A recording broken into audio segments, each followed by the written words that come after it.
सिंध धरती ऐं मुहबत जो पैगाम। सिंध धरती मुहबत जो महवर आहे। सिंधी ॿोली मुहबत जी ॿोली आहे। सिंध तारीख़ जे साह में वसंदड़ उहा तहज़ीब आहे जेका वक़्त जे हर तूफ़ान खे पार कंदे अॼु बि पंहिंजे सूंहं सचाई शऊर सां जीअंदी रही आहे। अचो हलूं सिहत जे मोती सां गॾु सिंध जे हिन सफ़र ते, जिते हर लफ़्ज़, हर साज़ ऐं हर इंसान में मुहबत जी महक आहे। सिंधी क़ौम जो वजूद रुगो लफ़्ज़नि, नक्शनि या सरहदनि ताईं महदूद न आहे। इहा त हिकु ज़िंदा तहज़ीब आहे जेका हज़ारे सालनि खां तारीख़ जे पननि ते पंहिंजी सूंहं, शऊर ऐं सचाई सां लिखिजी रही आहे।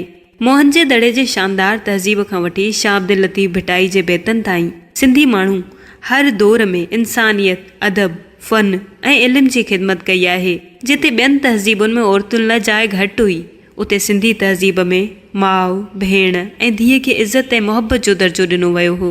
सिंधी क़ौम उन वक़्त बि तरक़ी याफ़्ता हुई जॾहिं दुनिया में अञा तहज़ीब जा बुनियाद बि न रखिया विया हुआ। सिंधी माण्हू फितरत जे वेझो रहनि था।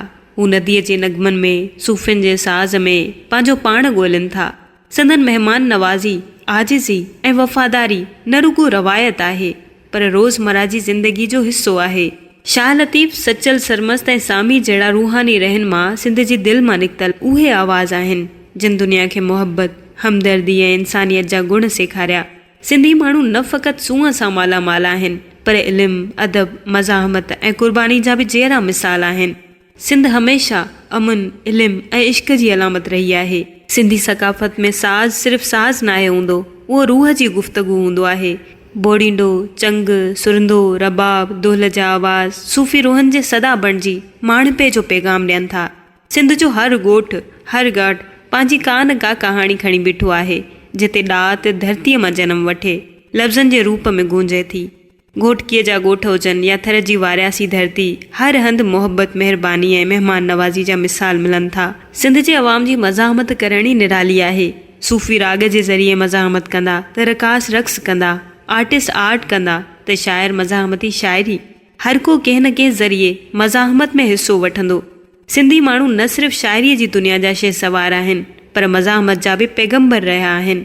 अंग्रेज़ साम्राज ख़िलाफ़ हुर तहरीक, कराची जे मज़दूरनि जा आवाज़ या अॼु बि पंहिंजी धरतीअ लाइ हक़ घुरण वारा जलसा, इहे सभु सिंधी शऊर जी सुञाणप आहिनि। सिंध जी औरत जेका रुगो घर जी ज़ीनत न आहे, पर नारीअ जी अलम बरदार आहे। सागर पार बि पंहिंजी हिम्मत, सींगार ऐं सब्र, मज़ाहमत जो मिसाल बणिजी बीठी आहे।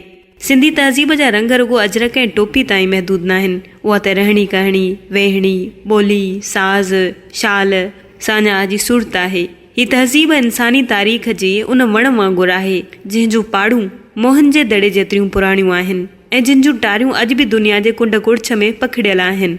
साथियो, आख़िर में शेख हयात जो शेर पढ़ी मोकिलाईंदसि। वसे भिट तुंहिंजी भलारा सदा, सदा देस परदेस सारा वसन। कॾहिं सिंध जी सींध मेरी न थिए, कॾहिं मोर तुंहिंजा न मुरझाइजनि। सदाईं गॾु।